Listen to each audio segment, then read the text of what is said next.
You're tuned into the YAAACE Time podcast. Yes, you are now tuned into the YAAACE Time podcast once again. Thank you for tuning in. Welcome back. I'm your co-host Zane. I got with me Kadiatu. She's back in full effect. And yeah, today we have we have an amazing guest on, Mr. Vaughan Alexander. Why don't you go ahead and introduce yourself for him? Hello, everybody. My name is Vaughan Alexander. I'm the founder of No Flukes Foundation, and I'm Shai Gilgeous-Alexander's father, Nickeil Alexander's uncle, and Shai Gilgeous-Alexander's father as well, next up and coming star. Okay. So we're just here trying to chop it up, let everybody know what we're up to, what we've been doing in the community, how we're trying to change people's lives and make the world a better place. So we can start right there. What you guys need to know, man. Yeah. Let's do this. Yeah, no, we're happy to have you here. We're happy. Appreciate you guys having me. You mentioned who your sons were and your nephew as well. Anybody who's familiar with any of those guys and their story knows that you're an important part of that story. It's well documented. From introducing them to the game of basketball, coaching them at a really young age as well. 100%. Yeah. Let's talk a little bit about what that was like. Like having two young boys, going at it. Yeah. Which was something from what I read, you encouraged that. Yeah, it was kind of fun to me. I'm very, very competitive. Number one, I love ball. I watch a lot of ball. I made them watch a lot of ball. But my biggest thing was like with them, I just wanted them to always go at each other because that's how I got better in my areas. Playing against older kids or guys who are better than me. You have to have someone that's like your target to say, yeah, this is where I want to get to. I got to be better than him. So what happened was Nickeil in the earlier stages was just naturally super gifted, left, right, shoot threes with the left hand, do like some different things at a young age. And it was just like crazy. Like Devon could tell you, it was just crazy, right? And Shai was more of a soccer player. We played like a different sports. They played soccer. They played a lot of different sports. So Shai was like more into soccer, but he still played ball. He's an athlete, so he's like kind of gifted with stuff. Pick it up. But soccer was more his thing. So when he started to play basketball, it was like, okay, fine, Nickeil's a little bit better than me, but I'm an athlete. But what I told him is like, bro, you got to catch up to Nickeil. Like, if you don't catch up to Nickeil, this is a problem. So they're playing in the driveway, they're wiring, they're fighting. But I'm telling Nickeil at the same time, bro, you let this guy catch you. Something is wrong with you, bro. You're like 3 years ahead. You're like 3 years ahead of him, skill-wise, right? So really, if he does catch you, something's up. Right. You know what I mean? And along the way, it was like that. Like Shai's trying to catch him, Nickeil's like, you're not catching me, but they're wiring along the way and making each other better. And age-wise, they're like exact same age, like 5-6 weeks apart. Oh, that's amazing. Yeah, so it was just perfect. I was my sister. I'm close to my sister, so I'm bringing them to the games. They all play on the same team. Nickeil is with me, Shai's with me, so we're kind of basically they're brothers, they're twins. You know what I mean? So it was just a easy thing that way for me. It wasn't like a burden. It wasn't like I was always working, doing things, doing my jobs. I have to come home. It's a second job. I have to come home, work. You got to go to practice. But that's how you know when you got something there, when you got a kid that loves it. Like, because I'd come home from like a snowstorm sometimes, you know what I mean? After work, and it's like, bro, I'm saying to myself, well, I don't really want to go to practice right now. I just want them to, I want to come to the door and they're like on their video games and they're like, no, they were ready, shoes on. Daddy, do we have to go? Because a lot of kids are like that. And I tell people, when you see your kid, you have to call you and say, yo, let's go, we got practice dates. You don't really love it. You might have to put him in piano lessons or something different, right? It's not about just ball. Put him in what's real. Because if you don't love what you're doing, just like your job, you're going to be good at it. Real. So when they're young and they love it. So when I come home from work, I'm like, these guys are like, oh, you want to go? They're like, yeah, let's go. Like, once you start to see that, I'm like, Dad, we got to go all the way up to Mississauga. And we played in like a lot of different teams. It was always traveling down to, I played for different. If anybody knows my story, we played for a lot of different teams going on. But like I said, they always had that love for the game. And I felt it was my duty to pay it forward because I knew, like, I know the game. I know if I teach them the right way from an early age, like a real early age, then it's not about going to the NBA, but they're going to get something from ball. Right. Sports teaches you a lot. Like, it makes you turns you how to be a leader. It teaches you how to work with people, how to life skills, problem solve, how to life skills, right? So they learned all that stuff along the way. And long story short, without going into my deep story, I played a lot. I played ice hockey, I played soccer, I played football, I played every sport. You played ice hockey? Yeah, MTHL AA. Right, so what I'm trying to say to you is like that's why I had to put them in every sport too growing up, and then like the IQ level is probably the most important part. Like, you can be amazingly skilled, but if your IQ ain't there on the court, it doesn't balance off with your skills. So IQ is just important, right? But it's also important in life, right? Like on the court IQ is different from on the streets IQ or in the world IQ, but you have to have both. You know what I'm saying? It's like the smartest kid is the best player, and the smartest person in the world is going to be most successful. Yeah. So we weren't trying to do this to make them say, yo, you're going to the NBA at 7 years old. Like, no one had those visions, right? I'm not going to say I was psychic like that, but I knew like they were doing some crazy things that Devon will tell you when they were young. I was like, bro, if you don't push these kids, or almost if they don't make it, maybe you screwed up, right? And they got to end up, we got to break the cycle too. Like, yeah, I wasn't the worst person, but I wasn't the best like example of what I wanted to be as a father. Like, we all make mistakes, so you're trying to like curve your mistakes and don't make them make the mistakes you make. Right, so that's what my biggest issue is. Just be better than me, and I did my job, and be better than me in ball too, because I need some money, bro. I need some money. I need some money, bro. I can't accountants, all that stuff. You guys didn't make enough money. I'm just joking, but I was like, just be successful in life, and I'm good with it. You know what I mean? Yeah. So that's just like a brief, like how it was growing up and how they were so competitive and get it. And like you might look at it now and think, well, I guess Shai passed Nickeil or caught Nickeil. I look at it like, you can look like that, but I think they're both super talented. They both made it to the ultimate level. 100%, 100%. But you can't. We're super competitive here, so I'm still telling Nickeil like, yo, bro. Yeah, you're still. You gotta stretch it out because Shai's there. Right? So, but at the end of the day, it's circumstance, and what I love about it, it shows you both sides. For me personally, it gives me both sides of the NBA of people's lives in the NBA and how. You can see somebody in the NBA. So you said he's in the NBA, but there's dark sides to the NBA. Yeah, there's a struggle. And then there's the light side where you see Shai on. And everybody's, but you don't see the dark side. You don't know how much of a fight, how much mental toughness you have to go through that and still make it. So that's why I rate Nickeil to the T. Yeah. And I still feel like, he's there. I'm not going to probably tell him that. Yeah. But you're still there with Shai. It's just that you're not getting the same opportunity as him. Right. You haven't played 82 games. This is the first year you played 82 games. I mean, you're not in the same situation. And that's 7 different brothers, 7 different minds, different strokes, different folks. Like, everybody's life's going to be different. So they grew up together, everything, but one's going through a total different fight. Yeah, different One's got the right. One drops into the right situation. But guess what? He's getting there now. Yeah. You see what I'm saying? It's also dope that they have each other. Right. 100%. Right? To 100%. Bounce all of that off each other. 100%. Them growing up like as brothers pretty much, right? They do everything together. Yeah. Like they never left each other. Even when now they get to like 14, 15, now they got to go away to prep school in America. Yeah. So Nickeil's got these offers from this top school, and Shai's going to it's so funny, a school called Hamilton Heights in Tennessee. Oh, no so way. Hamilton again. Hamilton. Can't get away from So Shai's going over there, and it's all set. And I called the coach and said, "This isn't a good system, or But Nickeil's got this offer to go play with, like, I don't know if you remember, Josh Jackson at that time was like no more. He was supposed to be Nickeil was supposed to be his 2 guard, and eventually he would leave because he's 1 year older than Nickeil, and Nickeil would take over the team. Blah blah blah. It was a setup thing, but Nickeil in like the 11th hour said, "Yo, Uncle Vaughan, so I'm gonna go play with Nickeil, Shai, and Hamilton." So they went to Tennessee together. You know what I mean? Yeah. So they spent 2-3 years down there. They got all their scholarships, offers, and Nickeil went off to Virginia Tech. Shai went to Kentucky, and that's how it started there. But like I said, man, they're just like twins. You know what I mean? They just stay together all the time, and I love it. It just makes it easier for me. Like you said, they got each other. Yeah. You know what I mean? So when they're not, like when I'm not there, one person's out of the way, they can always lean on each other. That's what they've always done. They really, really do everything together. Like, I'm a grandfather now. It's like Shai just had a son, right? But guess what? Thank you. But guess what? Nickeil just had a son too. Congratulations. Right? So what are these guys doing? Yeah. You guys are timing your kids. Like, they do everything together. But I'm just a proud father. But that's just a little rundown of how what we came from and how it started and where we are now. But there's so much stuff in between. There's a lot. Yeah. It doesn't happen so easily like that. I don't want to bore you guys. One thing I did want to ask you about quickly. You mentioned like having them play on multiple different teams when they were younger. Yeah. One of the teams they played on was YAAACE. 100%. That was our original team. Team. The first YAAACE basketball team. Yeah. Basketball team. Well, I mean, what was it about YAAACE that made you feel confident to bring them over here? Originally, Devon, I guess, who was the founder of YAAACE, right? Yes.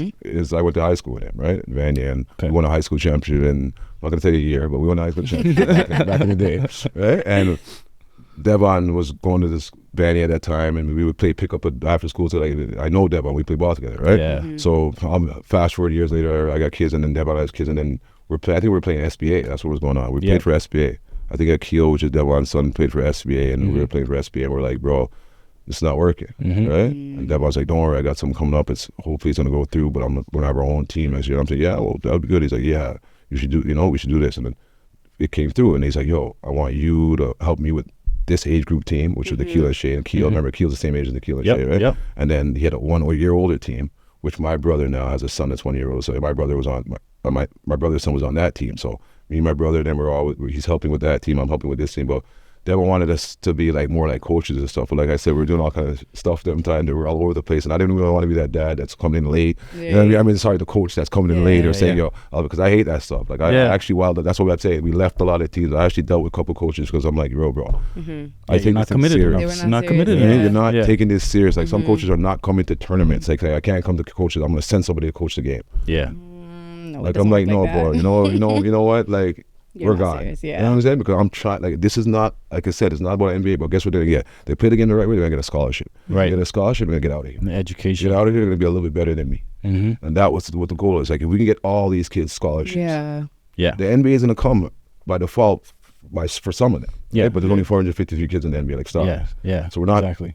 Our goal is not NBA. Our NBA is the bonus. You know what I'm saying? Like you reach for the moon and you drop down on the clouds, Yeah. you're still up there. That's You know what I'm saying? true. Right. Yeah. Yeah. So that's what we do. Right. Just make them know, say, yo, you can do anything you want. Like, just go for it. You know what I mean? Like, you had to believe first.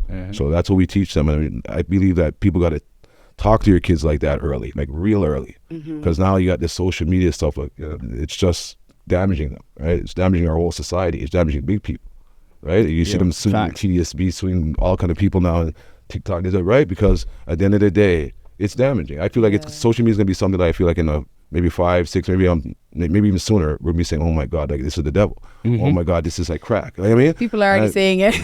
Right. Yeah. Yeah. Well, how many Yeah. people do you Right. know take like breaks from social media? Right, yeah. It's They'll, already like, go on getting social media diagnosed fast. right now as that Quite bad. But it's gonna get worse, right? yeah. But Yeah. it's still, I don't think it's like taking that serious. Like people still, like we still sometimes catch ourselves saying, oh shit, you know what I mean? Right. Yeah. You can't get away from that notification. And the biggest problem I have with that is it's an insecurity thing. I think social media is the definition of insecurity. If you're a social media addiction, sometimes it's about doing something or your friends linking you, want to hear what they have to say, or Yeah. just fear of missing out. But no, a lot of times it's just the insecurity which brings the fear of missing out. If you're good in yourself and someone said, and they call you next morning and say, you hear about that party last night, but I'm not into that. I know who was at that party. You know what goes on at that party. Yeah. You're freaking out right now, but Right. bro, I'm secure in what I'm doing right now. Yeah. You know what I'm saying? So I don't really care. Yeah. So there's no fear of missing out on my side. So I might say, for real, eh? I wish it was there, but in my mind, they don't even know. I'm like, bro, I'm not ever going to that party with you. You know what I'm saying? So Yeah. it's the social media thing, I think. You know, like I yeah. teach Shai and Nickeil and Tabasi when they're growing up, and any kid around me, bro, you don't care about followers. You don't care about, like, what's the biggest thing right now? Right? You don't follow. If you follow somebody and get in trouble, Shai or Nickeil or Tabasi, you're going to be in worse trouble. You get in trouble by yourself. You know what I'm saying? Like, I don't want you to follow nobody. We don't follow Be a people. leader. You need to be a leader. Yeah. So now how does it flip now? Okay, remember, this is before social media. How does it flip to now hit this follow, but follow me? You know what I'm saying? It's subconscious, girl. Oh yeah. And the then you got the subliminals and- like. The like. Like, do I care if anybody likes me? Somebody you don't even know, too. Right now. If you Somebody don't you like don't even my know. thing or like my, you know what I'm saying? It's all this insecurity. that. So you gotta, like, back to what I said, you gotta wake up in the morning and say, hey, your daughter, you're beautiful. You better know it. Like, you gotta make them know before they even know what you're saying that they're beautiful. So they just believe it, and they don't know what, they just think that beautiful looks like me. Yeah. You know what I'm saying? I don't know about anybody else, but I'm Yeah. beautiful because that's all I heard before I Yeah. could talk. You know what I'm saying? And Yeah. it's the same thing with go back to ball. Like, you know, how did I start them with ball? Like, before Shai and Nickeil could walk properly, they were dribbling. They were now, it's like in their crib, I got like a football, a tennis ball, Yeah. a baseball, a basketball, like you're developing their motor skills. Like this stuff I'm revealing, I probably shouldn't reveal. That's just a little secret. So you got to do that I'll early. get into You tea. got to do that early. Yeah. Yeah. Because remember, they're picking up things, like you're developing their motor skills and they're seeing things, they're sponges at that time. For sure. That's the time they're more of a sponge than any. You might think they're 6 weeks old, and no, at 6 weeks old, that youth's like picking Yeah. up on everything. Yep. See? So what you give them then is probably the most crucial time. You know what I'm saying? You Yeah. can't really bend the tree at like 8, 9 years old. You can. I can find an 8-year-old and be like, yo, you come with me. And he's not going to like me for about 2 years, but then after that, he'll be good. You know what I mean? This is true. Yeah, but it's hard to bend it at a time. So if you do it from early, you're good. And I believe that with like everything, with ball, with like when Shai was young, he'd come home from daycare. I used to argue with my baby brother and be like, yo, man, this daycare is like ridiculous. What is this, bro? Because Shai is talking and he could write and stuff like from the time he's 2. Because like I said, my baby mother, I give her credit to her. After we work, she'd after daycare because I'm complaining that they don't do nothing at daycare. I believe daycare, like 4 years old, 3 years old, ABCs, 1, 2, 3s, count. What do you get? They ramp all day. You know what I mean? Shay's coming home with a black eye like every other day because she's a wild one. Yeah, she's coming home with a black eye every day. I'm saying, what? I'm getting pissed off. I'm saying, oh, does he just ramp all day? What are you doing? Right. You have to put him to sit down Like I didn't send right you on to a piece of daycare to something. go get black So eye. when he, right. So when he comes home now, my baby brother will sit down and write out cat, dog, and he write it back. Put in so the he can extra work. Right. So he can read and write like early. Right. Right. So we're like, okay, good. But then it's the same thing. Like I said, it's the same thing with ball. Like you just have to do things early and you have to do it yourself. Right. I mean, you can't, like you can, but you use on a team and the coaches telling them to do this, and the coach should number one be telling them to go work on this on your own. You should want them to do that. But you as a father, you gotta kind of benefit out of this, and your kids you gotta do your own. Bro. Like when YAAACE used to be the campus CW Jeffries, Devon and those guys will tell you, bro. Like they come in the morning. I don't know if they probably still do it the same way, but you come in the morning and then they have their counselors and they run their little things, and sometimes they're doing this bump thing, and I'm like, listen to me right now. Shai and Nickeil must get over Not here. this bump thing. No. Get over here right now. Get over 35 kids lining with ball. No disrespect, because you got parents that it's a summer camp. You got parents that need to drop your kids off, so they have something to put them to go to work. Yeah. So it was almost like a little bit of a daycare vibes too, right? You're just almost taking care of the kids. But I get it. It's needed 100%. But I'm there. I drop my kids off, and that time I wasn't working. So I'm dropping my kids off in the morning.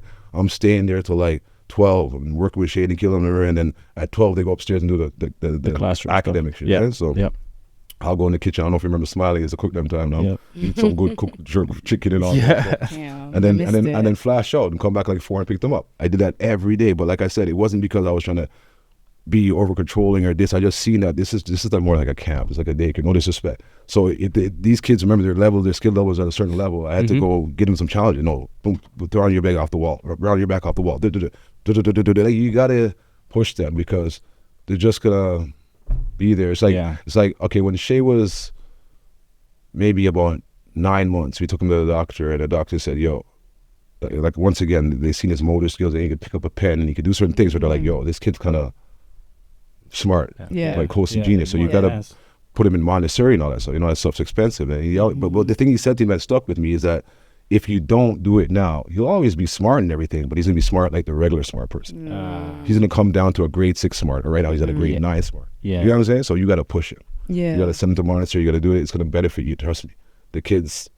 But how do you find that balance too of like pushing them to get to their full potential, but also ensuring that they don't reach that burnout level where they're not loving the game anymore, or they don't want to go to school because of the stress or the burden that's put on them? Like, it sounds to me you put a structure and a foundation in place where they do have that discipline, but at the same time they still love the game. Right? So how do you kind of find that balance? That's a great question. That's a great question, because that is something that you have to be careful with, right? Meaning that, because you got the parents that are like me that are crazy, screaming on the sideline, want to score the points for their kid. You know what I mean? And then you got the kid that, like, I did it too. Like, I'll be honest, you know what I mean? Sometimes Shai and I'm like, oh, daddy, right? We're driving home in the car. I'm looking at him in the rear for the whole way, bro. Yeah, you scored 25, but you had 6 turnovers. You know what I'm saying? So it's hard. Like, and I got that. I got that. Like, you're too hard on them. I got that already. But it depends on how you start to build them from day one. See? So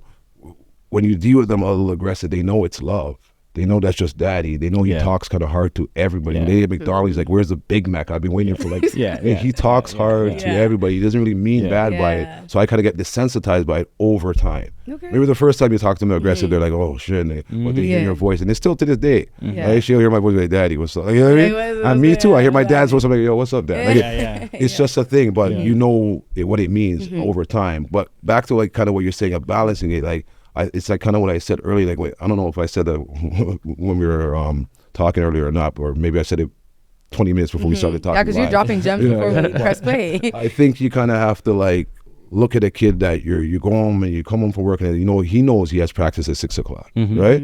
And you're like, okay, and you're going, and you're like, he's outside playing with his friends, and like, you have to call him, and it's a regular routine. Every Tuesday I got to call this kid and say, yo, Johnny, we got let's go. The coach said we can't be like. You are more into it more than him a little bit. And it's okay. That it doesn't mean that he hates soccer. That it just means that it doesn't look like he loves it that much, or maybe he loves something else more. So let's sit down and have a talk. What do you love more? You know what I'm saying? Because we're not going to do this, bro. I can't be the guy screaming on the side of it, and you're kind of like, it doesn't balance. You got to be a killer too on the court, and I got to be that guy that says, yeah. So when I do say, run that play share, ISO him or give the ball to Leo because the guy can't cover Leo. You're not going to score it out. They're putting their best player on you, but they're putting the worst player on Leo. Give Leo the ball. Like, I'm like that, right? And they'll understand over time what you're doing. You know what I mean? And why you're just so competitive, and then fast forward, you got competitive kids that, you know what I mean? But a healthy competitive, It's the relationship. It's 100% about the relationship that you foster with them from those really young ages, right? So that now when you come and you raise your voice, they already know it's still coming from love. Because you've already established that. I'll give you an example, like when Shai played for Kentucky. I don't know if you know about Kadiatu Barrie, but he screams, I scream at everybody. So one time, I was watching the game, I'm like, yo, bro, this guy better know that Shai is not the guy, right? But anyways, he's like, Shai must have like did something, and he came off, and he's like, yo, he should have stopped, said, yo, wasn't me. And sat back there. He's like, all right, go back out there. I was like, see, I never see Kadiatu Barrie. Kadiatu Barrie winds up everybody, but you can't talk to Shai hard. It's like you're whispering. If you're talking, because the way my dad used to talk to me, I'm desensitized to it now. It doesn't bother me. You know what I'm saying? So it's tough love. You know what I mean? Yeah. And he doesn't overreact. Right. Yeah, because a lot of players would. Right. It's a learned thing over time. It's just something that you can't do overnight. You know what I mean? So I definitely want to get into your positive influence on Shai's and Nickeil's process is well documented, as we've seen through our research. But everyone who is familiar with your sons or your nephew's stories will know that they grew up as brothers and that they played a key role in both their early development and in being that father figure for both boys. What are 3 critical pieces of advice you would give to parents, mentors, or organizations who are managing the trajectory of athletes who are up next? More specifically, athletes who are coming from like our communities. Okay. Good question again. I think the first thing I would do is, once again, kind of repetitive, but you got to start early. So not every kid you're going to get at 1 year old, right? But the earlier you get them, the better. But the first thing you start off to do is building up a human that's highly respectful of other people, highly respectful of himself, most importantly, right? Respect yourself. And then, like I said, know that you're somebody. Know that you can be anything you want to be. Keep telling them they can be anything they want to be. That's the first thing, right? So you got to have that. It's not like, I don't call it dreams. I call it a vision. We don't dream, we vision. We see things, right? And we make it happen. Dreams are like, okay, whatever. Vision. So if they're visioning this stuff and seeing it, then it's going to happen. Just like they have vision boards, or they say this stuff. If you put a picture of a Lamborghini in your room for the next 5 years, one day you'll have a Lamborghini probably quicker than that. It's real, laws of attraction, right? So it's the same thing. Like, you got to start off with this. I respect people. I respect everything. Hi, sir, nice, this, and just principle respect. Like, you can, I always say to Shai and Nickeil, that you guys can end up somewhere in the world like Santo Domingo, Puerto Rico, I don't know, some third world country one day. Anywhere. And no one knows you. You're not the basketball player shit. No one knows you. But you see, you're there for a week and you start talking to some people, and people just respect your principle and the respect that you give people. So all of a sudden, I'm saying, go sleep in that house somewhere. It's free. Here's my car to drive. I'm not using it today. You don't have the dollar to your name, but you got principle, respect, and that brings you through life. Character. Character, 100%. Being humble, because a lot of folks 100%. So that's the first thing. The second thing I would do now is I would be like, okay, academics. Talk about it. Academics. That's a part I probably never touched on with Shai and Nickeil, but that was a big thing. They were straight A students. See, and the way I did that now was call it like, I don't think it's wrong, but if that's my fault, I'll take it all day. But I used to bribe them, like, meaning that you come in with an A on your test. Yeah, you come with an A on your test. Incentives is a better word. Thank you. Jesus Christ, I was about to go to jail just now. All right, incentives is what I used to use. So when they come in with an A on their test and stuff, I'm like, yo, come, let's go to the mall. Come, let's go to the video game. All the time we did that. They're walking in the YAAACE camp with new shoes all the time, because that's what they do. Kids put their feet, but other kids are seeing that, right? And up to this day, like God would know that I asked them, they remember. You know what I mean? But it's what you got to do. You got to reward them. Right. And they're doing what you want them to do, and they'll do it more. It's an incentive, like you said. That's the best word. So that's, and allowing the reward to come at after you accomplish something. It can't come before. You don't do nothing. It don't even. It doesn't even make sense, and they know that. Right. It also makes them feel loved too, because I feel like a lot of our communities will do the work, but then you'll go home and it's like it feels like it's never enough. So even that reassurance, I feel like, is also very helpful. Yes. So that was a lot of it too. Like, You know, just making them know that, guess what? Your academics is going to what gets you to, because let's be real now. Remember, they love ball, but every baller needs to know this. You cannot do nothing. Like, you could be the best baller. Like, it's even harder now. Like, before, remember, it was guys are buying out guys, and so it's now they're not letting anything slide. So if your grades are slipping, you're not playing ball. You're not going to make it. Student athlete. So you're right. So their academics, so all they basically focused on was ball and academics. Ball and academics. Yeah, there was a couple of girls in there. You know, I seen a couple of love letters. Like, bro, get back. You can't avoid that. Right? Get back on the game. Right? Yeah. You don't know. Right? So it was just mainly that. And then, like, I guess the third thing I would say is just back to, like, social media. Just don't tell your kid every day you love them. Make them be empowered. Make them feel like they don't need this to be confident in themselves. Yeah. And then they're good. And then I guess you go fourth, it goes back to the training and ball, because we're talking about building an athlete or a successful athlete, right? Then training side, start early. There's a couple little inside hints I would give someone that was in my team, but to say it out here alive, right? I don't even want to tell nobody, but I'm being serious too, because I think there's some things that guys just don't teach kids that are in the NBA right now. I see some guys in the NBA, I'm saying, yo, why are you missing that part of your game? You're in the NBA, bro. Right. All you got to do is work on it maybe once a week. I don't know. But why don't you have that part of your game? Shai and Nickeil, I don't play that shit. Like, I'm not saying they're the best players in the world, but I don't think there's a part of their game that they don't have. And if they do, go work on it. You let me know. I'll take criticism. I love that. Look at me, look at Nickeil's game or Shai's game and say, yeah, you know, Nickeil could do a little bit of that, but I'd probably say yes too, but I already told him that. You know what I'm saying? We're not settling for having, like, a lot of guys in the NBA, they say, okay, I'm a shooter, or I'm a this, I'm a that. Bro, it's ball. You got to do everything. Right, know how to play every position. Right, and obviously defense is one of those ones that no one wants to do too. So that's the next thing, right? They got to be good defenders. You have to be. When I was growing up in my, like, if a man scores on you, I'm like, bro, you can't come to that guy, switch your car, come off, yo, sub, bro. It's the most annoying thing when we trade baskets, bro. That's just me. You know, I don't score, they let you score, bro. No, you gotta get a stop. We gotta get a stop. It's still 0-0. Like, what are you doing here? Right? It's just running on a treadmill. So defense, that's that competitive spirit. Yeah. So defense is super important, right? So those are the things I think that most. I'll give you that one. That's the one I can give you. Guys don't teach defense right now. There's like 7 defenders in the NBA right out of 40, 50, real good ones. You know what I'm saying? So think about this now. If you want to get into the NBA, just play defense, dog. Think about it. Be the best defender in the world. You're gonna get there. Yeah, you're gonna get there, bro. Yeah. See how simple that sounds, but it's not that crazy. But you got to focus on it. Right. Okay, I'll give you the next one. All right, rebounds are super important. Big right? Time. It's the possessions, right? Right. Oh, there you go. Big time. I know you got the box out shoulder. I know you bring those shoulders wide. No, I can tell, girlfriend. You didn't know you too long. I can tell. But what I'm saying is, like, every rebound is a possession. When Rodman, the reason why Jordan said, no, I don't care, where's Rodman? Because he don't go get him. Leave him alone.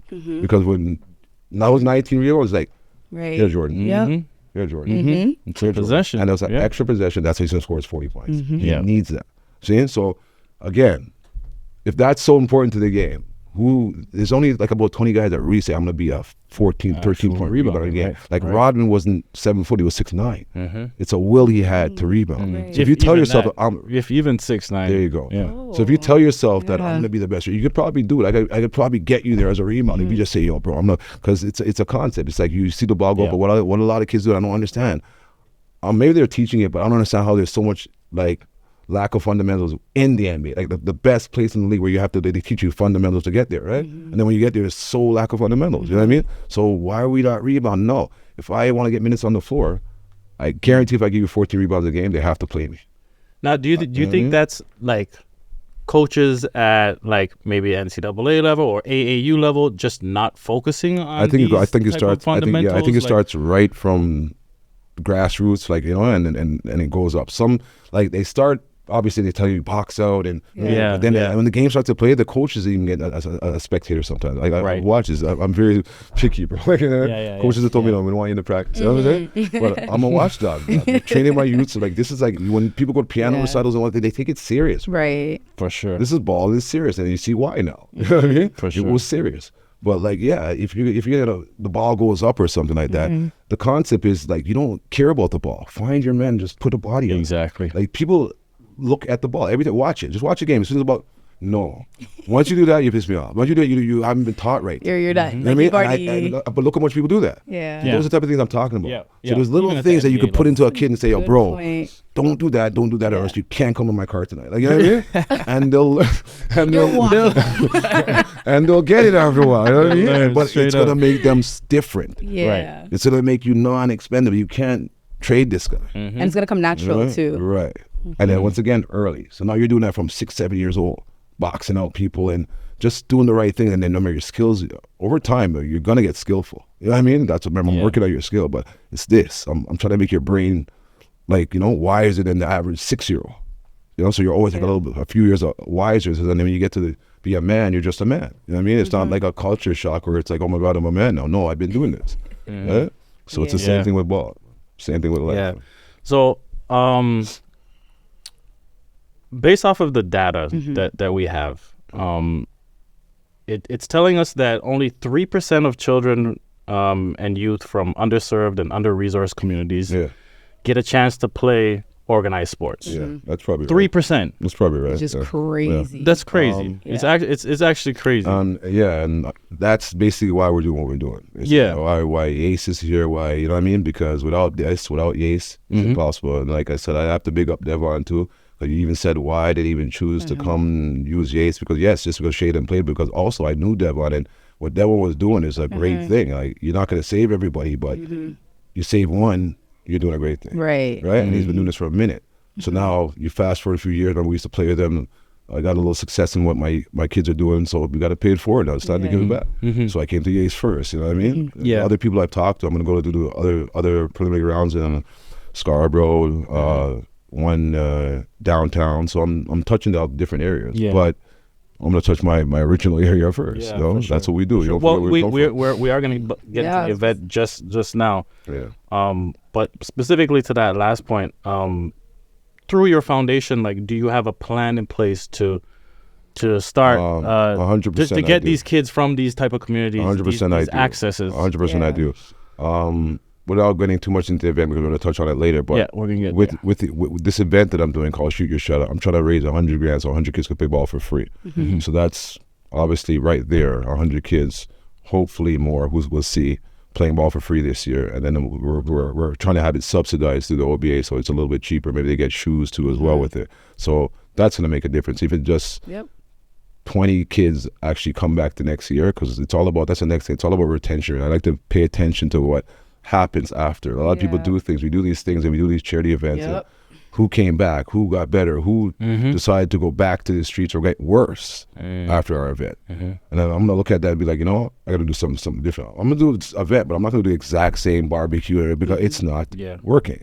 You know what I'm saying? We have to see the results. We have to pay attention to the data. Like you just said, me 3% is easy. Some people are checking that to see what's really working. If we don't know that it's 3%, then we're like, we're doing a great thing here, but we got to do more. That just tells us we got to do more. And we got to probably do it different. Because doing the same thing over and over is definitely not matter. Like you can't do the same thing over and over and expect different results, right? So we're trying to do something different, which is like a 3-point competition. Make the kids see these NBA players, touch, feel them. And realize let's jump into it. Let's talk about the event. I keep freaking dropping down. What's the event? When is it? Where is it? All right, here we go. Let's talk about it. Shoot Your Shot, guys. It's basically an event on July 6th at York University, Tate McKenzie Center.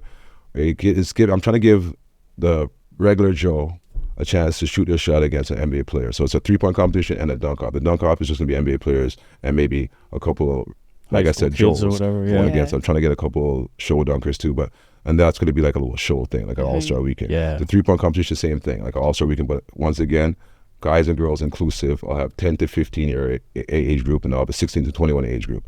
And the 10 to 15 year age group was going to get prizes or whatever, where they win backpacks, all that good stuff. Maybe you get a signed Shai jersey, whatever, right? But the 16 to 21 are the ones that when they win that day, they're going to actually qualify to go against the NBA guys that day on July 6th. So we have about maybe 6 or 7 of them shooters, you know? Real shooters. So maybe you can beat one of them. Are we allowed to leak any names of? We're going to be leaking some names. Okay. So pay attention. You know what I mean? So pay attention to social media because we're going to be releasing those names on social quarters right now. But those things are going to drop soon. But that's what we're trying to do. And then there's going to be a pro game after. which is just like an all-star game too, right? But then you have like the pro players against some guys from like CBL and you know what I mean, guys that play in Europe, like guys like Godwin, right? Godwin's gonna play, right?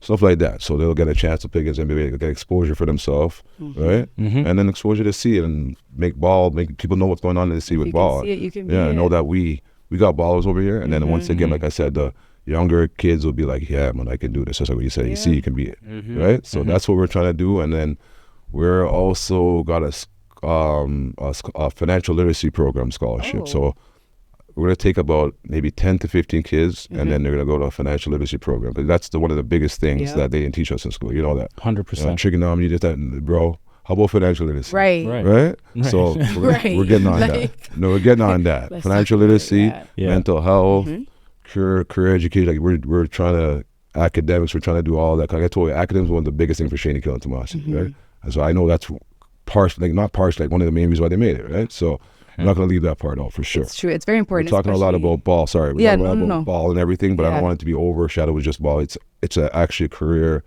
building foundation. You know what I'm saying? And No Flukes is actually like, it's a movement. It started off in my community with me just keeping barbecues and doing stuff with my own money, my own time. And then like, I just said, you know what? Okay, fine. Eventually we're going to do something, but you just, you have to have the right time. For time is the master, right?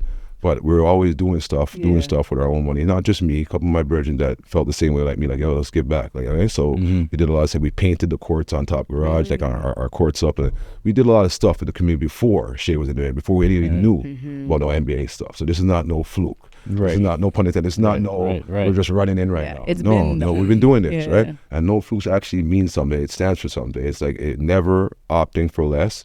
Unified knowledge equals success. Right? So that's dope. That's it. Enough said. You know what I mean? So that's what we're trying to do out here. We're trying to just make people know that, guess what, we can do this and we can change things. And if you want to go along for the ride and be different, you have an option to. I feel like some people want to be different, but it's not cool. It's not this. And then there's no money. And they're like, no, we need to be able to provide jobs. We need to be able to know, so there's a building going up. We can get that contract. And guess what? We don't have to have the link to the action. The city just give us it. Any kid in this area that lives in this area that wants to work, there's work for guys that don't have skill. You can be a laborer, you can clean up, you can do this, stop this. Every building going, all these transit going up around there. How come there's no black guy? I see one black guy when I was turning on. I was like, holy. I almost want to pull over and honk him and say, bro, how'd you get this job? That's good, man. Respect. Like, you see what I'm trying to say? Why am I so happy that there's a black guy at the construction site? And it's Jane Infant. That's the stuff that our MPs and our mayors and stuff that they really want to help, come talk to us. I'll tell you what to do. But don't come with no soccer program like you guys have been doing for the past 40 years that costs $10 a kid to play. No, we want a hockey program that costs $7,000 a year. You know what I'm saying? We want tennis programs. Like you can't get into tennis clubs. You can't get into. Let's go to the golf programs.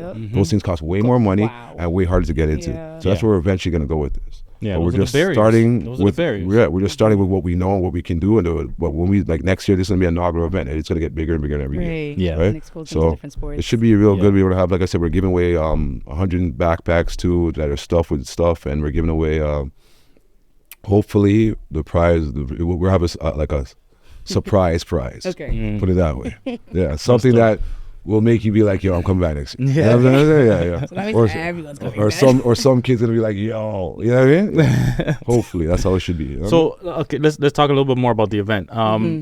With the 3-point competition, you said it's gonna be like kids from different communities that are gonna have the opportunity to go up against these NBA players.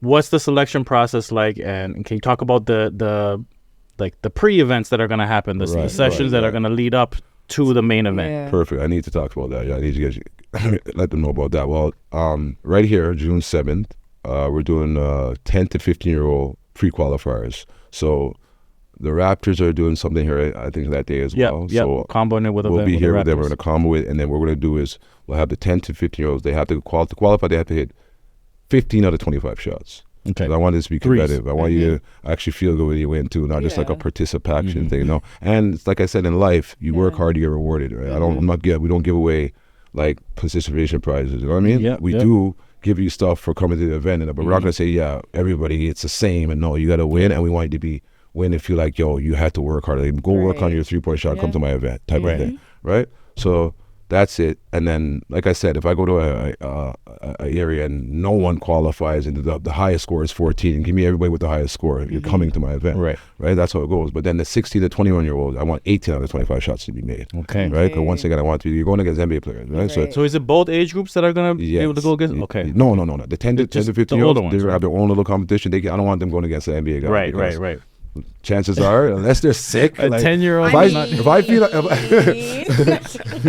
if I find like a little diamond in the rough, first of all, I'm signing him and I'm taking him. Right? If he's 15, he could be the NBA player. You guys can see him again. Okay. But so I just want to have it like real competition. Our 16 to 21-year-olds, they can go against the NBA players. They will eventually. Okay, so they all have their competition after. The winner of that will go against the NBA guys. Dope. See, but they have to the pre-qualifier. Which same thing I'm going around doing before the event. They to qualify, you got an 18 to 25 for the 16 to 21. 15 to 25 for the 10 to 15-year-olds. Kind of the numbers are like. I mean, I still like how you played it out though, because even giving those younger players a shot to be in that kind of space, it kind of going back to start them from young. It prepares them to even come back the next year and then work on those fundamentals. 100%. And then get to see until there'll be a good amount of pros that. It's not the biggest, or it's not like ACC. So still, you'll get to. There's gonna be meet and greets, and there'll be quick Q&As. I'll probably have like we call like some silent auctions over there. You know, we can give away. There'll be a lot of stuff. I got some sponsors that are helping us out, so there'll be some good interactions. You know what I mean? I love that. Yeah, and deliverables from the sponsor. You used to podcast, up your vocab. Okay, so I know it wasn't a fluke, but. What was the motivation behind establishing the No Flukes Foundation, and how did your personal experiences shape its mission and goals? Okay, so the motivation was, once again, just coming from the hood and just seeing how when I go to school, I see all my white, Chinese, Puerto Rican, Mexican, everybody's just kind of okay or well off.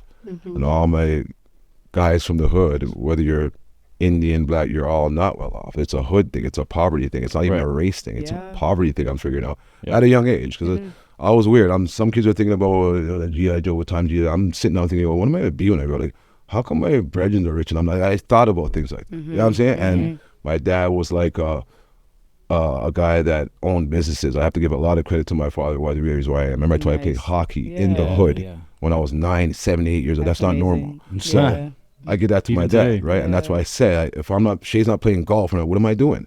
How am I playing hockey in 74? In 74. and then, you know what I mean? 20, 30 years later, Shai's not playing hockey. It should be, the cycle should be like, Shai's playing golf. Shai's doing, I mean, it's got to change. So you feel like you have to give that back, not only to my kids, to the hood, to anybody around me, right? So I realized that sports is a way.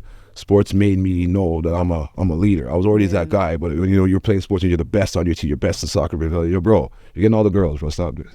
You know what I mean? You're a jock now. You know what I mean? So you learn that early. You know what I mean? So that's just one thing. But see, remember, we don't come from social media, and these kids nowadays they gotta do that to get the girls and post something weird. And bro, you in our team you have to be real. If you're real, you're real. If you weren't real, you didn't get nothing. Yeah. You know what I mean? And if you didn't come home with the first place ribbon, that's how the girls, and it's not even just girls, it's just popularity of the school. You're just a man. You're people respected. Like, hey, Shay. Like, so you start from early to get this. Yeah.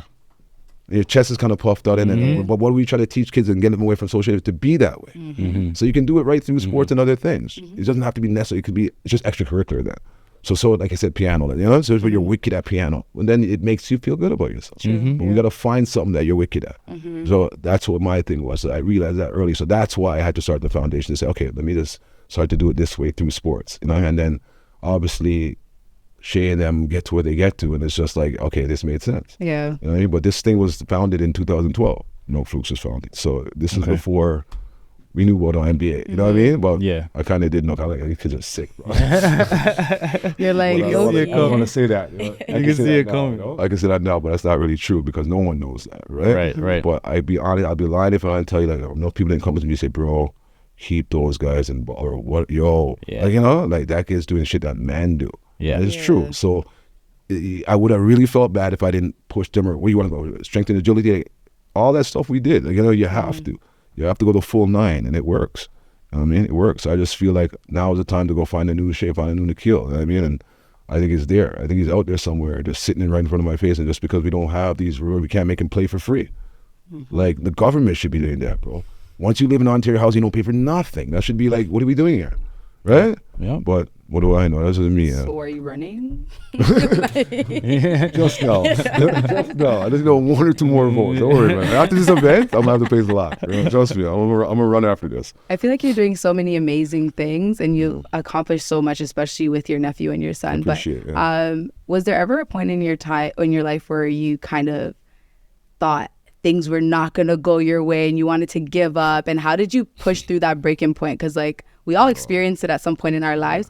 So yeah, talk to me about it. Once again, I don't have to give my pops and my mom credit again, right? People that built you to be a leader, built you to be strong, built you to think that, you know what, you can get through any situation. Yeah. People that have been in situations themselves and battled out of it, you see them battle themselves out of it, you know that's it's possible if you just don't give up. But I have been in some real tough situations in my life, 100%. And I was blessed to also not have a good father and mother figure to give me that knowledge, but also I had some older heads around me. So like when I was 17, I was sparring with guys who were like 30. When I actually left my friends and said, you guys, I know just as much as you guys, like, or more. Yeah. We're going to argue all day. You know what I mean? So I think I know everything. Like, I stop this. I got to go around some people that I got to shut the hell up. You know what I mean? And just listen. Just shut up and listen. You know what I mean? And that saved my life, being like in the streets and in the world and everything. Because, like I said, you don't have to go through the things that someone went through to learn. Like, they can go through it for you. Yeah. I went through a lot of stuff for Shai and Nickeil. I don't want them to go through what I went through. That once again, I would have failed as a father if they're doing the same things the mistakes that I make. They're making it too. Right? They're supposed to hear about me and say, my dad always said, don't do it because of this, right? And then they don't do it. So I was around guys that made some serious mistakes and learned from them, but they were like serious guys. And I was like, okay, so I learned how to be like super, like, what do I want to say,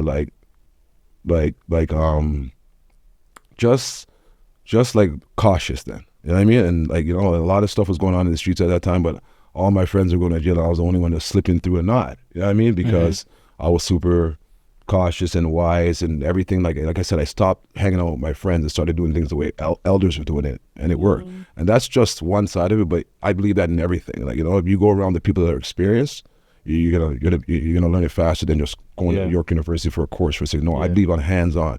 Like, I believe if you want to be a pilot, you can take a pilot course or go hang out for a pilot for a week. I'll get it. That's me. You know what I mean? I'll get it way fast. I'll just watch I'll sleep. When he's sleeping, I'm watching him sleep. Like, you know what I'm saying? And I'm a psycho like that. You know what I mean? So I'll learn faster that way. But going to school, that's not my thing. And it's, bro, I probably pass the course and get my pilot license. I'll be a better pilot if I hang out with that guy every day. You know what I'm saying? Yeah, you're right. You're right. It reminds me of a saying or 100%. Quote. Something like, if you're the smartest person in the room, you're in the wrong room. Yeah. 100%. Yeah. Right? 100%. Stuff that who you surround yourself with 100%. determines a lot about 100%. What you just said right there is basically in a nutshell. Maybe I was talking too loud. You said exactly what I wanted to say in like 4 seconds. But yeah, you know what I mean? When you're around guys that are older, wiser, they know, like when it comes to girls, everything they know more than about you. You kind of have to shut up unless you're like a real narcissist or something wrong. Yeah. You can't be talking in that room. You know what I mean? And I needed that because I'm telling you, I thought I knew everything around my friends. You know what I mean? It humbles you. And my friends were like me. They thought they knew everything. So we're always not arguing in a bad way, but it's just like, whoa, what are we learning? I don't know. It's just a move I made in my life. Like, I got to learn. I feel like I need to know more. You know what I'm saying? And I made that move and still talk to those guys that those are my close friends right now. Those guys that I went away from. Remember, we're the same age, right? We were high school, grade school. We grew. Those were my best friends. But I went to go spar with some men that are 31 when I'm 17. You know what I mean? And it just taught me a lot. So it's the same thing, even like ball with life. Like if you're playing ball and you're 5, go play ball against 9-year-old, 10-year-olds. Right. Can't hurt you, bro. Yeah, you're gonna get some bumps and bruises, but I guarantee you, think about it, you're gonna be probably a little bit better. And then you can come back down to your age a little bit better. But and I can mix you in, whatever. It's just like the Montessori thing, right? Like you don't push them; they're gonna come back down to the regular speed. You know what I mean? So, and if that does happen, what did I say? If you reach the moon, you're up in the clouds, you'll still be better than the moons. You know what I'm saying? You're not so wrong. that's just the concept. For sure. All right. I mean, okay. So before we get into this our $1 million question that we have for all of our guests. Shoot. I did want to touch on. I thought I wouldn't have to pay nothing for this thing. $1 million? I got it. Let's go. Shai, before that, my MVP vote this year. Oh, okay. Now you're gonna get me was Shai Gilgeous-Alexander. I was sweating before, but now I start to sweat now. Hands down, that was my personal pick. Let me talk about this. I know you got a unique perspective on the MVP race and how it played out this year. Yeah, I'm not gonna ask a question. I'm just gonna let you talk about it. I'm not gonna ask the obvious one. I'm gonna ask the obvious question. All right, let me just get into it, bro. It played out the way I thought it would play out. Let's just say that first, because not saying okay, Shai got robbed and this that. It's opinionable, right? Right. You got maybe 3-4 players going to play at that level, and then there's gonna be opinion. It's gonna come down to opinion and people's votes. So we're not looking at it like, oh my God, this is the biggest robbery in our life. It's like, no, we maybe got to get a little bit better because it can't be a close race. We can't leave it up to the judges. Yeah. It's like when you lose a game by 1, like how we lost the game the other day, you know, you just hug it and take it yourself. And guess what? You don't leave the game to come down to 1. Maybe if I drop 45, it sounds like our dad just asked for too much. Right? But maybe if you drop 45, Shai, hear that, Shai? Maybe if you drop 45, we'd be still playing right now. But no, I'm not. I know it sounds, but it is what it is. Right? You missed a couple shots. You missed a couple. It is what it is. You got to own it. Right? So that way, I get it. Having said all that, you got robbed. Having said all that, he's on the youngest team, over 50, 30-point games. The MVP is supposed to be called the most valuable player to your team. If you check the NBA definition, not my definition of the NBA definition of it, the most valuable player to your team. Yeah. Jokic just got Jamal Murray. Jamal Murray hit 2 buzzer beaters in the LA series, or else maybe they don't get. You know what I mean? That means you have an ex-killer on your team. Let's move on. Yeah. And the Kupo's got Lillard. Dallas got Kyrie. Doncic got Kyrie. Like, you don't win a championship without an next All-Star or next maybe 2 All-Stars on you. Right. Hasn't happened in maybe 25 years. Check it. You know what I'm saying? Yeah. So that's my argument. I'm done. Like, how can he be doing this by himself with no help? And you said the definition is the most valuable to your team. And even if you want to say it's not most valuable, it's the most valuable player in the league, he still fits that bill. Yeah. You know what I mean? Look at his stats, dog. Number 1 in steals, 3rd in scoring, field goal percentage of 54%. There's no guard in the top 20. The top 20 field goal percentage are all big McCobbie. You're right in front of the rim, right? Right. So you're going to have a higher field goal percentage. There's no guard shooting over 54% in the top 2. That's stupid. I think that's his best stat. Yeah. For a guard to be shooting 54%, that's efficient, dog. That's really efficient. That's MVP. Yeah. I can go on again, but we're not going to go too deep. But you shouldn't even ask him, bro. He's MVP. As much as I said, oh, Shai, don't worry about it. Oh, he's MVP.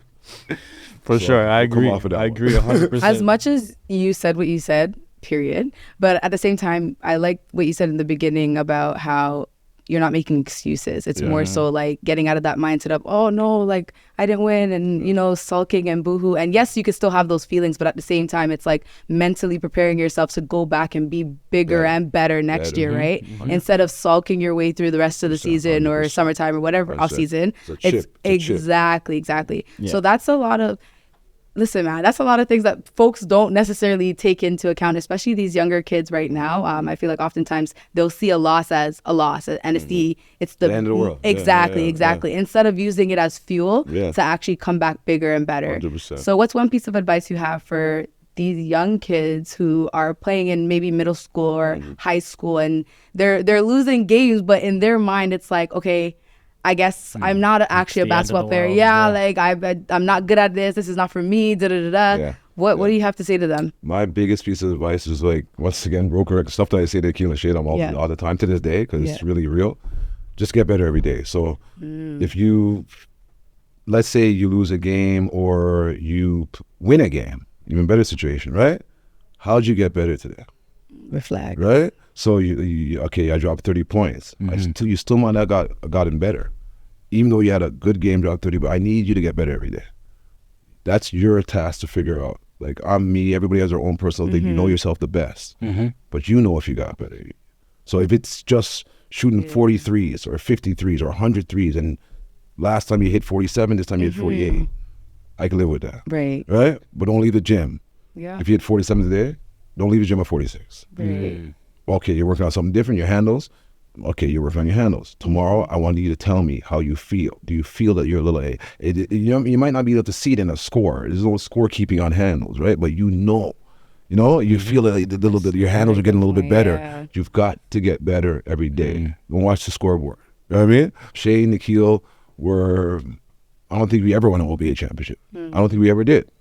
Right? We really never did. You know what I mean? We were always in the final. We were always on one of the best teams, but we never, Claude, those guys won 9 straight. And you never are still out there playing. But anyway, we never, but to me, it was never about winning. It's about winning life, winning the whole big picture, right? Like back in the days, guys would win an OBA championship at 9 or 8 years old and be like, call me up and say, yo, we won, bro. Get back when you were 16, at least 16, 17, please. Because I've seen this. I played so much sports, dog, and it's so sad too that I've seen kids out in their 6 or 7 and they're amazing, and by the time they're 9, they're garbage. No disrespect, I've seen the opposite. I've seen kids that are 6, 7, garbage. By the time they're 9, 10, they're amazing. So it scares me. That's why I overdose. That's why I'm like, when I'm coaching like a madman, because I know it's a tentative thing. It's serious, dog. You can't develop bad habits. They're hard to break. We already know that, right? But it's serious in ball. You see a kid shooting it the wrong way, or his form's off, his weak elbows chicken winged out. No, he's not. You might have that problem later on. Get him out of it earlier. You know what I mean? He's gonna have to get out of it one day. You know what I mean? So just every little bad habit you want to stay away from. You know what I mean? So you don't develop none. But that's just me again overcoaching and being persistent, super persistent on what I do, and it works. But then again, like I said, you ask the question, how do you not get these kids to tune you out? How do they? And I've been tuned out like sockets. Right now, I'm tuned out by Shai to a certain degree, right? But they know what you're saying is true. It's just like when you hear your mom say, and then it happens, and the mom says, "My mom told me not to bring my thing." You're not saying that to her. You're not gonna say that to her or nothing. But in your head, you're like, thinking it. There's things that even me as a grown adult right now, certain situations where it'll come to mind something that I learned from my mom and how I approach that situation, my mom or my dad, something I learned a long time ago. Those will still come, it still comes up, you know? For 100%. Me, it's just something as small as the language I use around, especially older people, right? You remember those things. I'm not going to curse around we somebody know. that's older than me. No, we know what's up, bro. Those things are embedded, bro. Yeah. I mean, but like I said, once again, that probably started real young. Real young. You know what I'm saying? And that's what it is. And it's enforced. That's what it is. So, back to all those questions. I know I keep going back to questions. No. We got those questions, how do you make them make sure that it happens when they're older, it's all young. If you do all the work early, sets the foundation. Basketball, foundation. Right? Do your work early. They say go read, but box them out and then go get the board. Don't look at the box. That's doing your work early. And in life, it's just always like that. You do your work and let the chips fall where they may. You'll be all right. You know what I mean? Okay, then I have to ask though, yes, start from young, but what about for the folks who kind of weren't brought up with that type of upbringing of think like this, do this, or who are motivated, who are inspired? How would you go about that? Yeah, it's a totally different method, right? Just like how you have maybe when you're coaching a kid, it's glad you said that too, because remind me what you said again, because sometimes I'll get off topic. When you're coaching a kid, let me just say this quick. Some coaches want to coach everybody the same, and these guys have different things that he needs to work on. You know what I'm saying? I don't believe in that. I hate when I go to camps and everybody's doing the same. No, take these guys over there, and those guys need to learn to read. Just do those drills off the glass with those guys. These guys over here dribbling, and you can just rotate it, but some kids need to be in certain sections to work on certain things more, and some things as a trainer. You know what I mean? As a trainer, you can't just train 10 guys the same. I don't rate you if you do that. Because I know everybody's got different issues. I can just see it. The pros I'm talking about. Pros, they all got different things that they do. What are you doing? How are you coaching all of them the same? You're just going through the motions and getting your money, you know what I mean? But that's just me being that picky guy from day one. That just I don't rate nobody, no coach, you know what I mean? But true, you just, you gotta pay attention to those little things. Well, so back to what was your real question again? No, I mean, it ties into what I was saying perfectly, right? Just letting them know to focusing on yourself and where you're at and kind of going from there. But and if you have a kid that, like you said, didn't start off so early, doesn't have the people around him, I would deal with that person so different, meaning I'm going to deal with him. I can't even say specifically how I would. I'd have to profile him. You know what I mean? I know if he's soft, know he's hard. So you have to talk to this guy a little bit softer than how I talk to Shai and Nickeil. You know what I mean? Right. And you have to maybe pump him up a little bit more, give him more awards. Then I have to give Shai and Nickeil because you can see he's coming from a little damaged situation and his self-esteem is screwed, right? Yeah. So every situation is different, but you got to deal with specific, personal to the situation. Yeah, individual. That's how I would put it, you know? I agree. Yeah. I'm glad you agree. I agree too. It's true. Everyone's so focused on like comparing themselves. I feel like it's really important to like focus on you because really is you versus you. It's an individual situation. Yeah. You know what I mean? So you got to deal with it specifically. You know what I mean? 100%. Yeah. Okay, so our $1 million question. Oh, shoot. This one usually falls in. It's rack it up, shit. This one usually falls into the the era that you come from. Is what I've found. But there's been a couple of times that it's surprising. Yeah. But when we talk about the GOAT, the greatest of all time, best one to ever lace them up, Jordan or LeBron? Or if you have someone else, you could take, but Jordan or LeBron? I'm not gonna waste your time, bro. You do this real quick. Let's go. I think you know what I think you know what I say. 100%. 100% Jordan. Like 1,000 maybe percent Jordan. Yeah. And we want me to go into all these reasons why, or are you probably just give me your top reason why? Reason why for you specifically. Yeah, there's a couple of top reasons, but I want to draw for the best one, so everybody can agree. Everybody can agree with me online. Okay. Yeah, everybody who's watching this, listen to this one right now. Okay, let's go. 9 first team all defensives. Bron, none of these guys. I think Bron might have 5 second teams.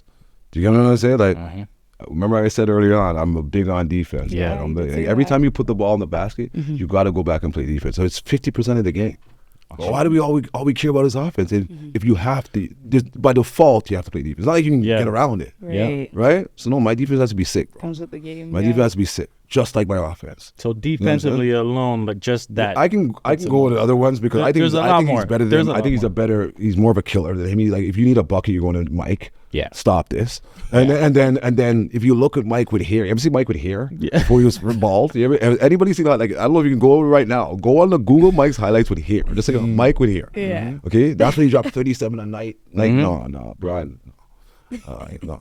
I can't do it. So I've been having this I can't even do it. I can't do it. Bron, let me give him a little bit of flowers so I don't seem like a complete hater then. Yeah. For sure.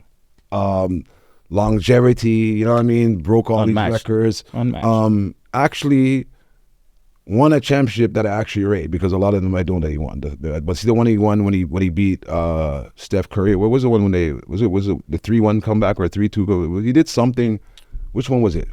That was like 20. Yeah, 2018. Yeah, it was around. I know which one you're talking about. Yeah, he came back to Cleveland or I don't know, one of those ones where he came back. Yeah, Golden State gave up the 3-1. They were up 3-1. Yeah. That's big. And there was another one that he won. Did he win that one? But he got to the finals or something. He got to the finals and lost, I think. But I was like maybe his first year, and that team wasn't good. Bums. You remember? You know what I'm talking. All right, so right, it's a team game, right? This is where I'll give Bron a little props. You know I'm not a hater, right? That's big. He's done some big stuff in his career, but we're talking about the best. It's like when you say about the best rapper and all this stuff, and the greatest of all time. So you got to check off every box, bro. I'm allowed to like go check, and say no to the rest of the box. But when it comes to Mike, bro, there's a lot of boxes checked, and you tell me which box he didn't check. Like, you know what I'm saying? So I think it's not even close. You know what I mean? And the guy's playing for 900 years, and bro, you're still like, no, get out of here, bro. No. No. Yeah, no, I agree. I agree 100%. Yeah, you better agree because if you're gonna say something different now, we're about to get. I think there's somebody over here that doesn't agree. I can tell. I'm just the girl. I can tell. Just the girl minding her business. We're about to get into it. We're about to get into it. She's over here saying, "Oh shit." She's over here saying, "Oh shit, man." I'm not gonna get into this one with him right now. He doesn't even want to hear. He doesn't want to hear the conversation. No, I'll take your conversation, girl. If you really feel like you have an argument, you know what I mean? I really don't. If you have an argument, I love to hear it. You know what I mean? Because like I said, I don't want it to be like a one-sided everybody. I want it to be like everybody's watching, right? So no, listen, I agree too because I for me personally, I don't even feel like they should be compared at the same time. Like in general, because they're both amazing players. At the same time, yes, Jordan did what he did, and he pretty much paved the way for the most part. And then LeBron came and did his thing as well. Like, so me personally, that's why I mind my business. I don't think they should be compared. No, that's and I'm gonna just leave it there. That's a good argument, a true statement. So I kind of agree with that. It's gonna happen. Good. You got yourself 100%. Always gonna be. Can I say? She's slick, bro. She's slick. I don't want problems. She's like, we shouldn't even be talking about I don't want problems. All right. No, you're a peacemaker. I need her on my team though. So yeah. She's a problem solver. Okay, so real quick, the event. Where is the best place to get information on the event? Like once you know which players are going to be coming, the times and all that stuff. I have a website that's launching, I think, next week. If it's not already up right now, because we're doing some little tweaking, it'll be Vaughan Alexander at noflukes.com. Okay, wait, that's the email address. Yeah. Vaughan Alexander at No Flukes Foundation.com. Yeah. Okay, and then NoFlukesFoundation.com also is active right now? Yes. Do you have any like social media, any Instagram or? Yes, we do. We have a No Flukes Foundation page. Okay. And we have a No Flukes _VA. That's my personal page, but that's more just my personal page. But I will have some information on that. But there's a foundation page, and that's the one we're gonna blast out most of the information on. Okay, we just started it, so it's not like a million followers, but like one. Follow. Go follow. So we'll put all the details across the bottom of the screen, and also in the description there'll be links to everything. That's what we're kind of gonna start to promote everything on. Like I said, we're still trying to taper the name dropping and stuff, so by next week we're good though, because people are dropping like flies now, like, so you know that 14 left, so we're good now. We're basically ready to like start name dropping soon and shit. So yeah, it's gonna be exciting. Amazing. Yeah. I'm looking forward to all of it. Let me tell you guys that too. Oh, the halftime show. Yeah. There's a halftime show. East is gonna be performing. That's tough. Meta World Peace is doing a camp on the Friday with the kids. Okay. So my ticket's gonna be at the door. Yeah. Oh, you're good. Okay, you're good. You're just walking and like, you're just walking, bro. You're Hollywood there. But it starts. Anybody Yace is like, yo, watch it there. It starts June 7th. It's the first preliminary round. Yep. And we're gonna get, like I said, at least probably 10 kids that day, and then we'll do, I think the week after, we'll do the 16 to 21 year olds. I just want to confirm that date with them, but I think the week after we'll do the 16 to 21 year olds, and then we'll get whatever we get from them, and then we'll be good for this area. Then I'll go out east, be good for that area, then I'll go downtown, be good for that area. I'm trying to get someone from the north. Like, I know a girl that has run some programs. She has like fellow partnerships with some programs, so she said that she knows someone in like Richmond Hill kind of area, but like I said, those areas are a little bit more or less at risk. So I just wanted to touch the whole city kind of, but that's like the last stop if needed be. Okay. No disrespect, Richmond Hill, but that's the last stop. I mean, who knows? Yeah. But honestly, I just want to say big up yourself. I'm like huge on folks lifting as they climb, especially coming from communities where we come from. So I just want to give you your flowers. Big up yourself. Thank you. And just continue doing the great work and inspiring and mentoring these young, brilliant minds. And then I only hope that they continue to pay it forward as well. Yeah, we're gonna do this, man. Yeah. It's a movement. We're changing the cycle, you know. We're trying to reset the wheel, man. We're resetting the stuff right now, so it's gonna happen. Sure. Yeah. So, like I said, thanks for even having me on this platform. Like, to tell you guys what I'm up to, and people can know, because people don't really see me and hear me. So people be like, a lie. He's on a podcast. Yes. Respect. Yes. Respect, man. Happy to have you. Too, pressure. Follow all of our socials. Follow all of our socials. No Fluke socials. We'll have all those linked in the description. And thank you again, Vaughan, for pulling up. Shoot your shot, homie. Yeah. July 6th. Make sure you make it a date. For sure. Thank you for tuning in to the YAAACE Time podcast once again. Catch us on the next one. Boom. That was good. Everything blessed? Everything's good, man. Good. How you feel about it? Good, man. I got